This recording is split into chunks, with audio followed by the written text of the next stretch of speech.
देश बहुत मुश्किल हाथों में है, सुरक्षित हाथों में नहीं है। 1,24,000 गोल्ड चौकीदार चुरा के ले गया। तुम चोर को ढूंढ रहे हो और चोर चौकीदार बना हुआ है। मोदी जी, आपसे और हमारे रक्षा मंत्री राजनाथ सिंह जी से मेरे दो सवाल हैं सम्मान पूर्वक। जब देश खतरे में आता है तो जनता को कुर्बानी देनी चाहिए। हम डीजल छोड़ दें, सोना ना खरीदें, शादियों में हम विदेश के टूर में ना जाएं, स्वीकार कर लिया मोदी जी। मोदी जी, आप एक बात जानते हैं, 1965 में जब पाकिस्तान के साथ हमारा युद्ध हो रहा था तो हैदराबाद के आखिरी निजाम थे मीर उस्मान अली खान। उस समय हमारे प्रधानमंत्री थे लाल बहादुर शास्त्री जी, स्वर्गीय लाल बहादुर शास्त्री जी। बहुत ही साधारण व्यक्ति थे, जन से बहुत प्यार करते थे। उन्होंने बातचीत की थी एयरपोर्ट में मीर उस्मान अली खान जी के साथ और कहा जाता है कि उन्होंने 5 टन सोना दिया। आज की डेट में 8100 करोड़ उसकी कीमत है मोदी जी, बराबर। अब एक और विचित्र बात मैं आपको बताना चाहूंगा।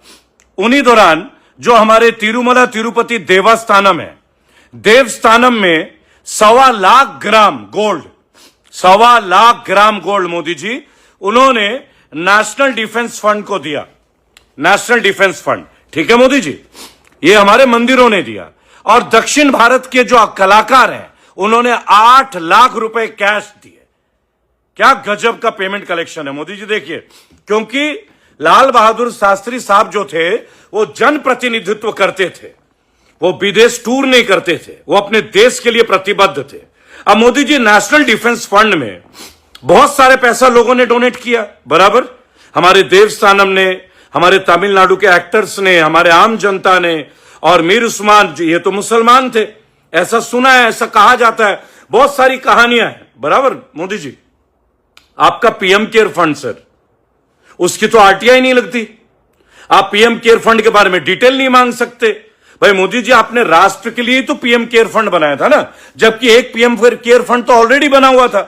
तो क्या देश को बताना जरूरी समझेंगे कि पीएम केयर फंड का पैसा एक्चुअली कहां गया है, किन कामों के लिए इस्तेमाल हुआ है?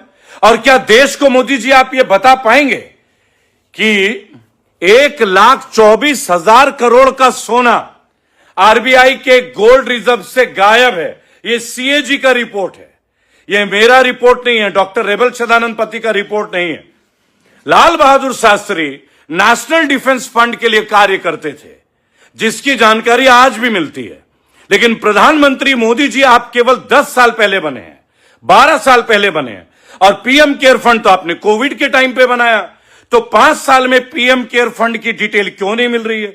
और सबसे बड़ी बात, हर बात पे आप देश की जनता को बोलते हो सब्सिडी छोड़ दो, ऑयल छोड़ दो, डीजल छोड़ दो, देश विदेश की यात्रा मत करो, आप लोग डोनेट करो, देश खतरे में होता है या देश में अगर वॉर की स्थिति होती है लोग दान देते हैं।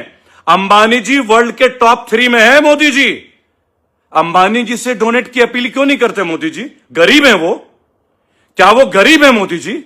अदानी जी वर्ल्ड के टॉप 10 में थे, 3 में थे, अब टॉप 20 के अंदर है, उनसे ले लीजिए ना मोदी जी। आप तो उनके साथ ऑस्ट्रेलिया भी गए थे चार्टर्ड प्लेन में, बकायदा उन्होंने आपकी ब्रांडिंग कर रखी थी, बराबर।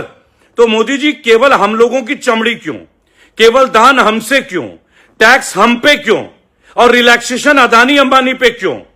आप टाटा से भी कितना पैसा लेते हैं आप लोग, किस फंड के नाम पे, वो तो आप लोग बेहतर जानते हैं, क्योंकि आरटीआई में जवाब तो दोगे नहीं। लेकिन टाटा का कितना ऋण माफ किया आप लोगों ने? मैं रतन टाटा को बहुत मानता हूं, टाटा ग्रुप को भी, क्योंकि मैं टाटा नगर से हूं।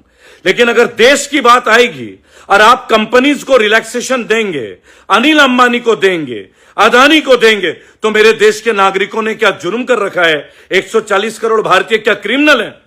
जब देखो हमसे मांगते रहते हो आप, गैस छोड़ दो, पैदल चलो, हार्ट रेट अच्छा होगा, विदेश मत घूमो, बहुत बढ़िया। आप अपने मेंबर ऑफ पार्लियामेंट और एमएलए की ट्रेनिंग विदेश में करते हैं। ये हेमंत विश्व शर्मा विदेश क्यों गया था? साइंटिस्ट है ये साइंटिस्ट है मोदी जी।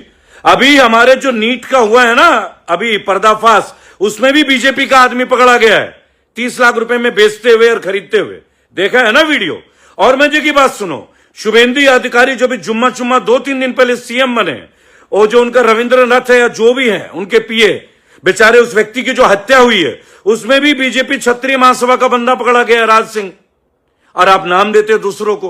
किस चीज में हम अच्छे हैं भाई? दान हमसे चाहिए, हंटर हम पे चलाते हो, बढ़िया। और आपके व्यापारी मित्र वो ऐश करेंगे। करोड़ों अरबपति लोगों से आपसे दान नहीं मांगा जा रहा है, आपको दान मांगने के लिए भारत के मजदूर ही दिखते हैं। यहां यूपी में मजदूरों को लठ बजाया गया कुछ दिन पहले गौतम बुद्ध नगर में। ज्ञानेश कुमार जी की बेटी थी यहां की डीएम है अभी भी, मेधा रूपम जी। बताइए, कुछ तो लिहाज रखना होगा। हमसे ही मांगो दान, हमसे ही मांगो चैरिटी, हमें ही बोलो कुर्बानी देने के लिए। ये अंबानी जी लोग, ये जो हजारों अरबों करोड़ों रुपए लेके बैठे हैं, जिनको आप इतना डिस्काउंट और टैक्स रिलैक्सेशन देते हैं, ये सपूत हैं क्या इस देश के? ये सेवक है हमारे देश के। सीएजी का रिपोर्ट बता रहा है कि आर्मी वालों को बेसिक फैसिलिटी नहीं मिल रही है। ये मैं नहीं बोल रहा हूं, सीएजी का रिपोर्ट है कि सरकारी लोगों की तनख्वाह टाइम से नहीं मिल रही है। मेरा रिपोर्ट नहीं है, सीएजी का रिपोर्ट है। बिहार में जहां आपकी सरकार है, पता तो चल ही रहा होगा। और सीएजी की रिपोर्ट भी, और एक और बता दूं आपको, प्रैक्टिकल रिपोर्ट, 10 साल में सबसे ज्यादा पुल किसी प्रधानमंत्री के राजपाट में अगर गिरा है तो वो श्री नरेंद्र मोदी जी हैं। गूगल करके देख लेना, गूगल करके देख लेना। बराबर। तो देश हित की बात कीजिए, पार्टी हित की नहीं, देश की बात कीजिए, किसी पार्टी के प्रतिनिधि को नहीं। यह देश सबका है। अब तो खुल के कहना होगा। अगर उस समय निजाम साहब 5,000 करोड़ की बात कर सकते थे, अंबानी अदानी जी कब करेंगे? और आप हिंदू राष्ट्र बनाने की बात करते हैं। तो अपने हिंदू बड़े बड़े जो व्यापारी हैं उनसे डोनेट करवाइए, ले लीजिए ना रामदेव से। 50 तरह का ठेका ले लिया उत्तराखंड सरकार का रामदेव ने। एक तो ऐसा ऑक्शन हुआ है जिसमें 3 कंपनी रामदेव की हैं, जो कि वायलेशन है, और उन्हीं को अलॉट कर दिया गया। बताइए,